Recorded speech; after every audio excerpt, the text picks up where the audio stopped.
आज हम शांता गुणांक और पृष्ठ तनाव के बारे में अध्ययन करेंगे। तो शांता के बारे में अध्ययन किया था। विपरीत दिशा में जो बल लगता है शांत बल के रूप में, और उस गुण को शांता कहा जाता है। तो शांता के बारे में, शांता गुणांक के बारे में अध्ययन करेंगे। सूत्र अध्ययन कर चुके हैं। न्यूटन के सूत्र के रूप में है बराबर ईटा ए डीवी बटा डी जेड। माइनस चिन्ह तो विपरीत का प्रतीक है, सिर्फ विपरीत दिशा में लगता है तो एक सिंबल है, प्रतीक चिन्ह है। तो मेन सूत्र दिए ए बराबर ईटा है डीवी बटा डी जेड। तो ऋणात्मक चिन्ह तो विपरीत दिशा में लगता है, उसके लिए प्रतीक चिन्ह।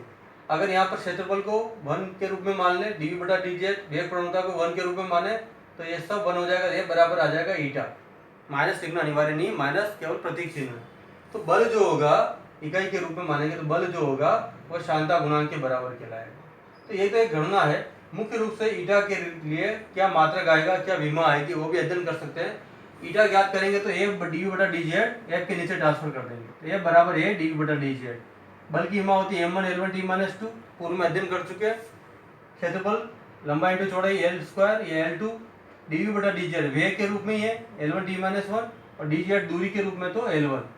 तो L1 से ये L1 कट गया है, तो L2 ऊपर जाएगा तो -1, और T माइनस 1 भी -2 + 1 के रूप में जाएगा, तो m1 L minus 1 T minus 1 के रूप में ज्ञात कर सकते हैं।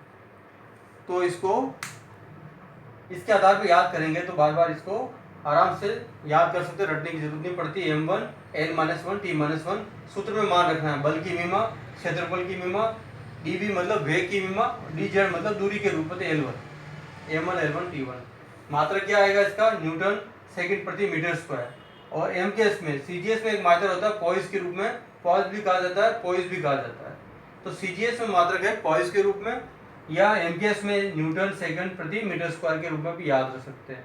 तो शांता गुणांक के रूप में उसकी विमा मात्रक एमकेएस और सीजीएस में ज्ञात कर सकते हैं।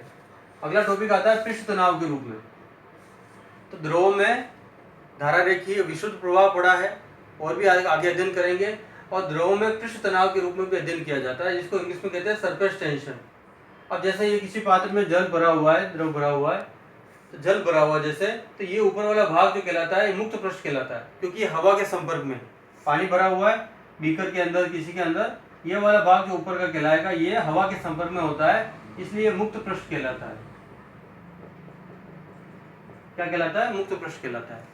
जैसे सिंपल सा प्रेडिल करें कि कहीं किसी जगह पे पानी वगैरह रखा हुआ है, पानी के अंदर अगर लाइन खींचते हैं तो तुरंत वापस वो इकट्ठा हो जाता है।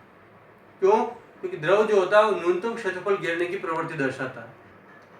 तो कहीं भी पानी वगैरह रखा हुआ है, जैसे जल रखा हुआ है, और इसमें अगर अपन ने लाइन खींच दी है, एल लंबाई की रेखा खींच दी है जो यहाँ दर्शा रखी है, तो ये तुरंत प्रभाव से पानी वापस इकट्ठा हो जाता है। जल रखा हुआ है ना, उसके अंदर लाइन खींची आपने, तो वो तुरंत प्रभाव से वापस इकट्ठा हो जाए। पानी को अलग किया, पानी वापस इकट्ठा हो गया।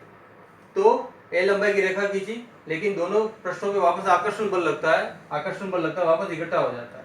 तो ये आकर्षण बल की स्थिति है। तो यहाँ पर एक परिभाषा भी बन सकती है। सिंपल सी बात कहे कि द्रव पृष्ठ द्वारा न्यूनतम क्षेत्रफल यानी पृष्ठ को आपने ज्यादा किया, वो वापस कम हो गया। न्यूनतम क्षेत्रफल घेरने की प्रवृत्ति को पृष्ठ तनाव कहा जाता है। तो द्रव में अगर आपने पृष्ठ को, क्षेत्रफल को बढ़ाने की कोशिश की, तो वापस वो कम होने की प्रवृत्ति दर्शाता है। कि तो द्रव पृष्ठ द्वारा न्यूनतम क्षेत्रफल घेरने की प्रवृत्ति को पृष्ठ तनाव कहा जाता है, सरफेस टेंशन कहा जाता है। तो पृष्ठ तनाव जो है द्रव के अंदर कार्य करता है। या इसको सूत्र के रूप में परिभाषा याद करें तो बल कितना लग रहा है, आकर्षण बल F, और कितनी लंबाई की रेखा L, F बटा L। तो सूत्र बन गया T बराबर F बटा L। पृष्ठ तनाव यानी सरफेस टेंशन कहलाता है, तो T इसका सिंबल कहलाएगा, T बराबर F बटा L। तो भाग लग रहा है L का, यानी एकांक लंबाई पर लगने वाले आकर्षण बल को पृष्ठ तनाव कहा जाता है। तो ये परिभाषा भी लिख सकते हैं, एकांक लंबाई पर लगने वाले आकर्षण बल, क्योंकि ये वापस अणु इकट्ठा होने का प्रयास करते हैं। एकांक नंबर T बराबर F बटा L, सूत्र याद रख सकते हैं। तो दोनों परिभाषा होगी। न्यूनतम क्षेत्रफल ज्ञान की प्रवृत्ति भी प्रश्न तनाव है, सूत्र के रूप में याद करेंगे एकांक लंबाई पर लगने वाले आकर्षण बल को। इसकी विमा मात्रक क्या होगा, F का मतलब न्यूटन, सूत्र याद है तो मात्रक भी याद हो जाएगा। F का मतलब तो हो गया न्यूटन, L के रूप में आएगा तो मीटर।